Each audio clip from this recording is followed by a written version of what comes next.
বুয়ালি শাহ কলমদর তিনি এমন একজন আল্লাহর বান্দা ছিলেন, তিনি এমন একজন আল্লাহর ওলি ছিলেন যার জীবনে কোনোদিন একটা ওয়াক্ত নামাজ কাজা করতেন না, যার জীবনে কোনোদিন শরীয়ত বিরোধী কোনো কাজের মধ্যে অংশগ্রহণ করতেন না।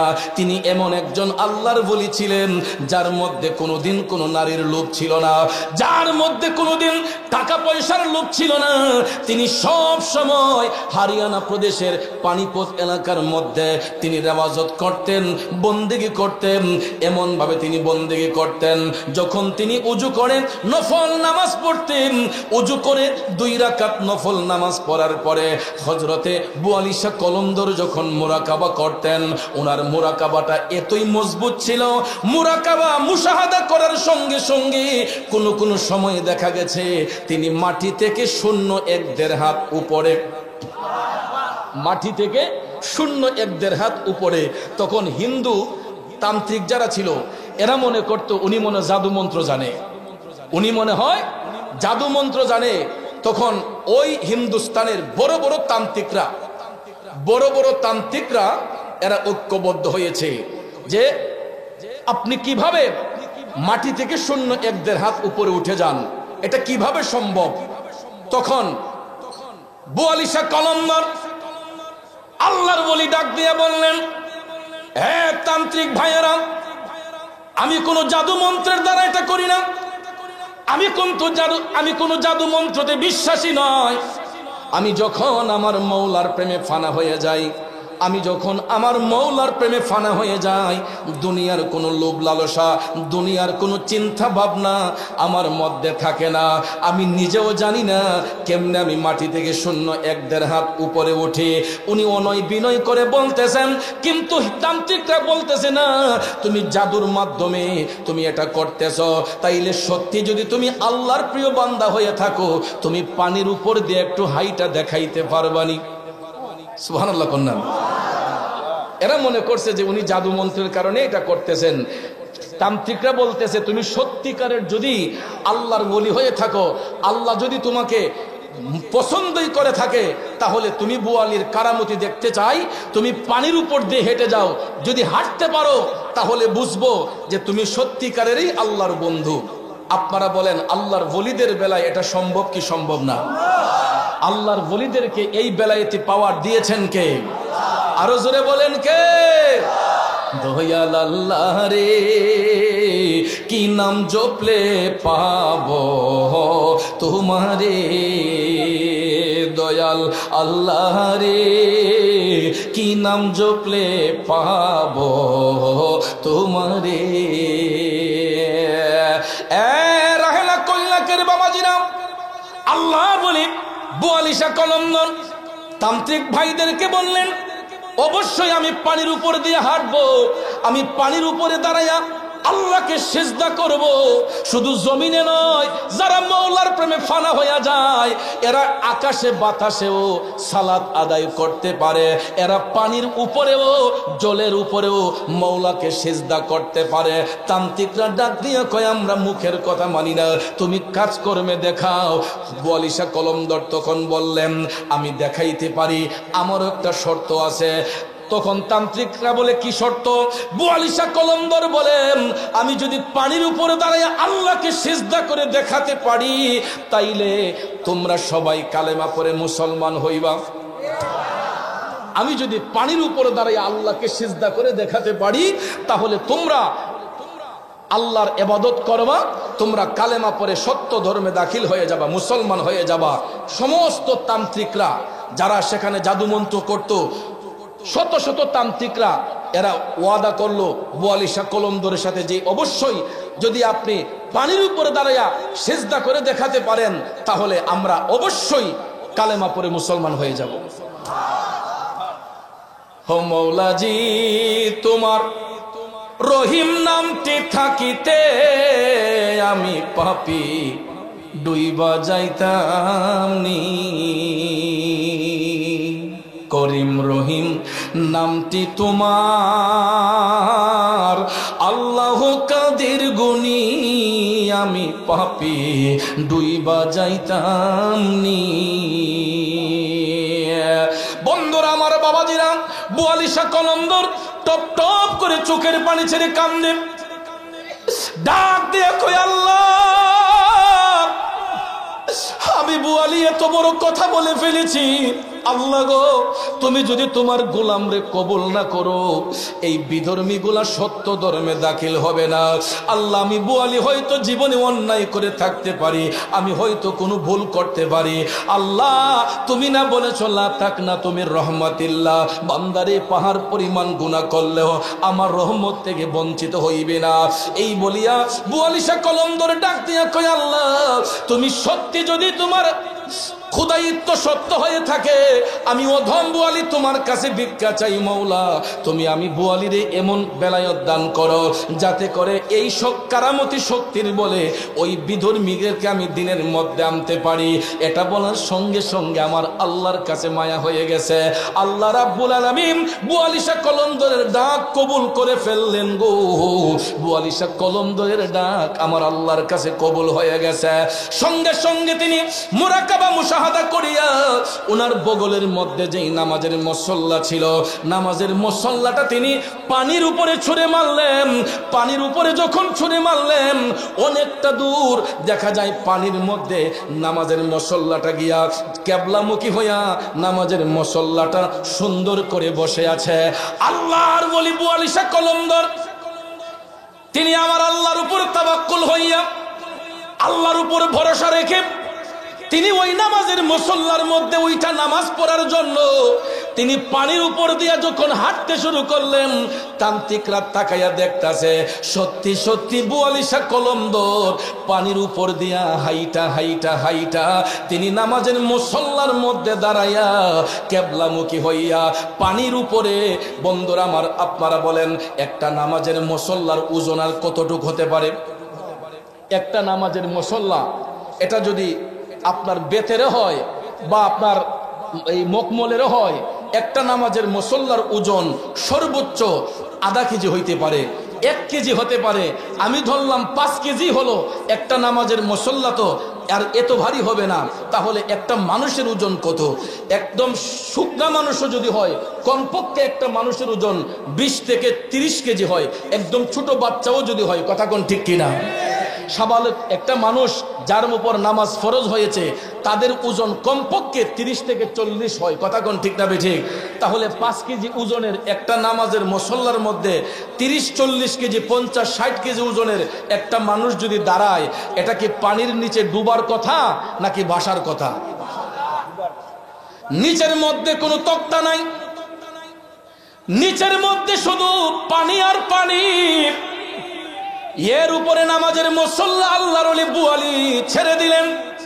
দেওয়ার পরে দেখা যায় তিনি পানির উপর দিয়া হাইটা হাইটা নামাজের মুসল্লার মধ্যে দাঁড়াইয়া গো তিনি যখন কেবলামুখী হইয়া যখন নামাজ আদায় করলেন, নামাজ আদায় করিয়া সালাম ফিরাইয়া আবার হাইটা হাইটা তিনি যখন নদীর পারে আসলেন, হিন্দু তান্ত্রিক যতগুলা ছিল, হরিয়ানা প্রদেশের যত হিন্দুর জমিদার ছিল, রাজা ছিল, সবাই বুয়ালিশা কলন্দরের পায়ের মধ্যে পইরা এরা কালেমা পইরা মুসলমান হইয়া গেছে। যার উসিলায় আজও পর্যন্ত হরিয়ানা প্রদেশে এখনো লক্ষ লক্ষ মুসলমান বাস করতেছে। কিন্তু বর্তমানে ভাইয়ের আমার সেই কিছু কিছু উগ্রবাদী ইসকন নামক হিন্দুদের উগ্রতার শিকার হয়ে আমাদের মুসলমান ভাইরা প্রতিদিন এক একটা এরিয়ার মধ্যে নির্যাতনের শিকার হচ্ছে, ঠিক না ঠিক?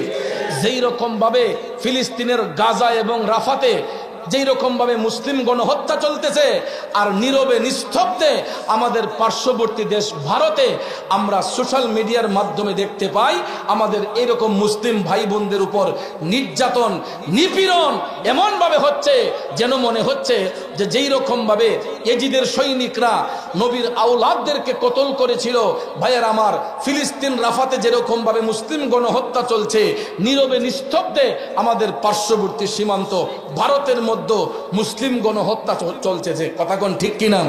আমি আজকেও গাড়িতে বসলাম, মোবাইলটা যখন ওপেন করলাম তখন দেখলাম একটা ভিডিও, একটা মুসলমান ভাইয়ের মুখের মধ্যে দাড়ি, তাকে রশি দিয়ে গাছের সাথে বেঁধে তাকে বলতেছে তুমি বলো জয় শ্রীরাম জয় শ্রীরাম। নাউজুবিল্লাহ, এখন জয় শ্রীরাম বলার জন্য তাকে বাধ্য করা হচ্ছে। ভাইয়ার আমার, ওই বিপদের মুহূর্তে হয়তো আমার এই ভাইটা বিপদ থেকে বাঁচার জন্য তার মুখ দিয়ে এটা বলতে বাধ্য, কারণ আঘাত এমন ভাবে তার উপর লাগতেছে যে এই মুহূর্তে যদি সেটা না বলে ওরা মেরেই ফেলবে। তখন দেখলাম বাধ্য করছে জোরপূর্বক এই ভাইটার মুখ দিয়ে জয় শ্রীরাম কথাটা বলাইছে। আপনারা বলেন, ইসলাম কি আমাদেরকে এই শিক্ষা দেয়? তাহলে এরা কোন ধর্ম পালন করে? যেই ধর্মের মধ্যে উগ্রতা, যেই ধর্মের মধ্যে মূর্খতা, এই ধর্মের মধ্যে থাইকা এরা কিভাবে মুসলিমদেরকে গণহত্যা করে? আমার রাসূল বিদায় হজের ভাষণে বারবার করে বলেছেন, তোমরা কোন ধর্মের প্রতি আঘাত করিও না। বিদায় হজের ভাষণটা বাংলাতে লেখা আছে, আপনারা পড়বেন। রাসূল বলেছেন, তোমরা কোনো ধর্মের প্রতি আঘাত করো না। একজন বিধর্মী ভাইকে কালেমার দাওয়াত দিতে পারো, কিন্তু জোরপূর্বক নয়। স্বেচ্ছায় যদি সে কালেমা পাঠ করে মুসলমান হয়, এটা ভিন্ন কথা, ঠিক কিনা কোন? কিন্তু আজকাল দেখা যায় ওই সমস্ত ইসকনের ভাইয়েরা, উগ্রবাদী হিন্দু ভাইয়েরা, এদেরকে তো ভাই বলা যায় না, উগ্রবাদী হিন্দুরা কিন্তু আবার সব হিন্দু এক সমান নয়। আমাদের বাংলাদেশে হিন্দু ভাই আছে না? আমরা এই বাজিতপুর বাজারে গিয়ে দেখেন অনেক হিন্দু ব্যবসায়ী আছে, শত শত হিন্দু ব্যবসায়ী আছে। বলেন তো কোন মুসলিম ভাই আমরা কি হিন্দু ভাইদের দোকানে হামলা করেছি? আমরা কোন হিন্দু ভাই আমাদের দোকানে হামলা করেছে? আমরা এই বাংলাদেশে, স্বাধীন সোনার বাংলাদেশে সম্প্রীতির মাধ্যমে চলতেছি। হিন্দু ভাইরা মন্দিরে পূজা করে, খ্রিস্টানরা গির্জাতে উপাসনা করে, মুসলমানরা মসজিদে আল্লাহকে সিজদা করে। এই সম্প্রীতির মাধ্যমে আমরা বাংলাদেশে চলতেছি। যেহেতু বাংলাদেশে 95% মুসলমান, 95% মুসলমানের মধ্যে হিন্দু, বৌদ্ধ, খ্রিস্টান ধর্মের ভাইয়েরা আমাদের কাছে কত নিরাপদ। কিন্তু আমাদের ভারতে বর্তমানে 40 কোটির উপরে মুসলমান, এরপরও হিন্দুদের কাছে নিরাপদ নয়। সেই ভারতের হিন্দুদের কাছে নিরাপদ নয়। 40 কোটির উপরে বর্তমানে মুসলমান আছে ভারতবর্ষে, কিন্তু দেখা যায় বিভিন্ন এলাকার মধ্যে মুসলমানরা নির্যাতনের শিকার হচ্ছে। ভাইয়ার আমার, আল্লাহর ওলি হযরতে বুয়ালি শাহ কলমদর কারামতি শক্তির বলে সেই হিন্দু তান্ত্রিকদেরকে কালেমা পড়ায় মুসলমান বানায়া তিনি এমন ভাবে রেওয়াজত করেছেন, আজও পর্যন্ত ওনার রওজাটা পানির উপরে। হরিয়ানা প্রদেশে যারা গিয়েছেন, যারা পানিপত শহরে গিয়েছেন, আপনারা এখন পর্যন্ত গেলে দেখবেন বুয়ালি শাহ কলমদর রহমাতুল্লাহ আলাইহির মাজার শরীফ পানির উপরে। কোথায়? চতুর্দিকে পানি থই থই করছে, চতুর্দিকে পানি থই থই করছে, কিন্তু আল্লাহর ওলি বুয়ালি শাহ কলমদর রহমাতুল্লাহ আলাইহির মাজার শরীফ পানি ডুবাইতে পারে না। চতুর্দিকে শাঁ শাঁ করে পানি উঠে, কিন্তু বুয়ালি শাহ কলমদরের মাজার শরীফ ডুবাইতে পারে না। কারণ যারা আল্লাহর বন্ধু হয়ে যায়, যারা আল্লাহর ওলি হয়, মওলা তার হয়ে যায়। কথা বলেন ঠিক না বেঠিক? তাহলে আমরা আল্লাহর ওলি হতে চাই কি চাই না? আল্লাহর হস্তে পায়ে হাত ধরে বলবো, আমি লম্বা কথা বলবো না। আমি আজকে খুতবা শর্ট করে ফেলেছি, তাহির হিসাব কথা বলবেন এই জন্য, কারণ আকাশের অবস্থা ভালো থাকে না, সিচুয়েশন খুব দুর্বল থাকে, যে কোনো মুহূর্তে বৃষ্টি চলে আসতে পারে, ঠিক না বেঠিক? এই জন্য আমি শর্ট টাইমে আমার কথাগুলো আজকে বলতেছি। যেহেতু ইতিপূর্বে বহুবার আপনাদের এই কৈলাক রাহেলা এলাকায় আমি আলোচনা করেছি, এই জন্য আজকে আমি লম্বা কথা না বলে আমার বন্ধুকে সময় দেব, কারণ আমার বন্ধু গিয়াসউদ্দিন তাহিরি সাহেবের বক্তব্য শোনা আমাদের দরকার। কথা কোন ঠিক না বেঠিক? তাহলে ভাইয়ার আমার মনে হয় তাহিরি সাহেব আমাদের স্টেজে চলে আসতেছেন, পিসাব হুজুর আসতেছেন। নারায়ে তাকবীর, নারায়ে রিসালাত, নারায়ে রিসালাত। আজকের মাহফিলের প্রধান অতিথির আগমন, আওলাদে মাঝভান্ডারীর আগমন, আমরা সকলে বলি মারহাবা। একটু দুরূদ শরীফ পড়ি। আল্লাহুম্মা সাল্লি আলা সাইয়্যিদিনা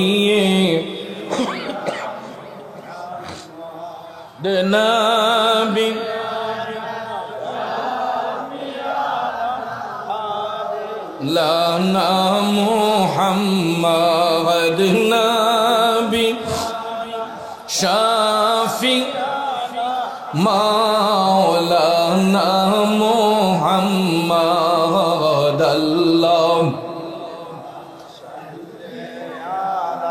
সাইয়্যিদিনা মুহাম্মাদ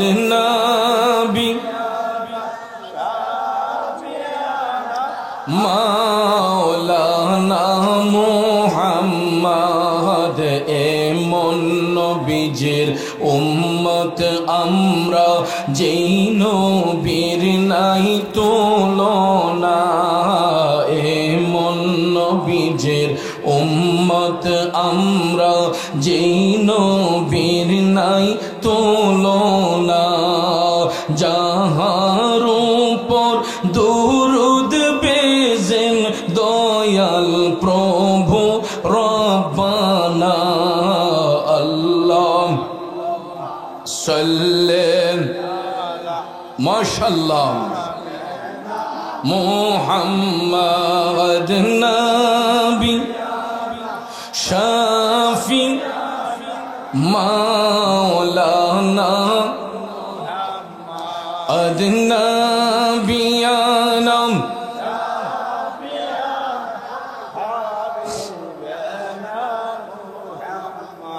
আমার বাবাজিরাম, বোয়ালিশা কলমদর রহমতুল্লাহ আলাইহির কথা বলেছিলাম। ওনার কারামতি শক্তির বলেন, যত তান্ত্রিক ছিল সবাই কালেমা পড়ে মুসলমান হয়ে গেল। মুসলমান হওয়ার পরে তাদেরকে সাথে নিয়ে বোয়ালিশা কলমদর সেই পানিপত শহরের মধ্যে সুন্দর একখানা মসজিদ নির্মাণ করেছেন। আল্লাহর ওলিরা মসজিদ বানানোর পক্ষে না বাঙ্গার পক্ষে? আল্লাহর ওলিরা মসজিদ বানানোর পক্ষে না বাঙ্গার পক্ষে? আজকে যেই সমস্ত ভাইয়েরা এই বাংলার জমিনে আল্লাহর ওলিদের মাজার শরীফ ভাঙ্গার জন্য উপচে পড়ে লেগেছেন, এরা কি জানে না যে এই দেশে সর্বপ্রথম যারা মসজিদ বানিয়েছেন, আজানের ধ্বনি দিয়েছেন, তারাই ছিলেন আল্লাহর ওলিগণ? কথা বলেন ঠিক কিনা? এই বাংলার জমিনে সর্বপ্রথম বড় গলায় যিনি আজান দিয়েছিলেন, বাংলার জমিনে সর্বপ্রথম বড় গলায় যিনি আজান দেন আউলাদে রসুল, যিনি হবিগঞ্জের চুনারুঘাটে মুরারবন্দের জমিনে পূবে এবং পশ্চিমে যিনি শুয়ে আছেন 120 জন আউলিয়া নিয়ে, 360 আউলিয়ার মধ্যে 120 জন নিয়ে যিনি মুরারবন্দের জমিনে শুয়ে আছেন, সিপাহসালার সৈয়দ নাসির উদ্দিন রহমাতুল্লাহ আলাইহি, যিনি সর্বপ্রথম সুরমা নদীর পারে দাঁড়ায়া আজানের ধ্বনি দেওয়ার সঙ্গে সঙ্গে রাজা গৌরগোবিন্দের প্রথম বড় দেয়ালটা ঠাস করে পড়ে গেছিল। আল্লাহু আকবার! ধ্বনির কেমন পাওয়ার, কেমন শক্তি! আর আজকে আমাদের দেশে কিছু কিছু টুপিওয়ালা, দাড়িওয়ালা, জুব্বাওয়ালা, কুর্তাওয়ালা এরা গিয়ে মাজারের উপর দাঁড়িয়ে মাজারের ইট পাটকলগুলো ভাঙ্গার জন্য এরা ব্যস্ত হয়ে গেছে। আপনারা ইতিমধ্যে জেনেছেন প্রায় 54টা দরবার শরীফ, উল্লেখযোগ্য 54টা দরবার শরীফ এই পর্যন্ত ভাঙ্গা হয়েছে। ভাইয়ের আমার, আল্লাহর আযাব অতি নিকটে। আমার আল্লাহ ছাড় দেয় কিন্তু কাউকে ছেড়ে দিবে না। সব কিছু সহ্য করবে কিন্তু আল্লাহর বন্ধুদের সাথে বিয়াদবি আল্লাহ কখনো সহ্য করবেন না। যেহেতু রব্বুল আলামিন সাবধান করে দিয়েছেন সূরা ইউনূসের 12 নম্বর, এই সূরা ইউনূসের 162 নম্বর আয়াতের দ্বারা আল্লাহ রাব্বুল আলামিন 62 এবং 63 নম্বর আয়াতের দ্বারা আল্লাহ স্পষ্ট করে আমাদেরকে অ্যালার্ট করেছেন আল্লাহর ওলিদের সম্পর্কে কথা না বলার জন্য। আমাদের বন্ধুবর প্রধান বক্তা আসতেছেন হয়তো, আল্লামা গিয়াসউদ্দিন তাহিরি সাহেব। নারায়ে তাকবীর, আল্লাহু আকবার, নারায়ে রিসালাত, ইয়া রাসূলুল্লাহ, আহলে সুন্নাত ওয়াল জামাত জিন্দাবাদ জিন্দাবাদ। আল্লামা নারায়ে তাকবীর, আল্লাহু আকবার, নারায়ে রিসালাত, ইয়া রাসূলুল্লাহ, আহলে সুন্নাত ওয়াল জামাত জিন্দাবাদ জিন্দাবাদ। তাহিরি সাহেবের আগমন, তাহিরি সাহেবের আগমন রাহানার পক্ষ থেকে, এই মাহফিলের পক্ষ থেকে নারায়ে তাকবীর।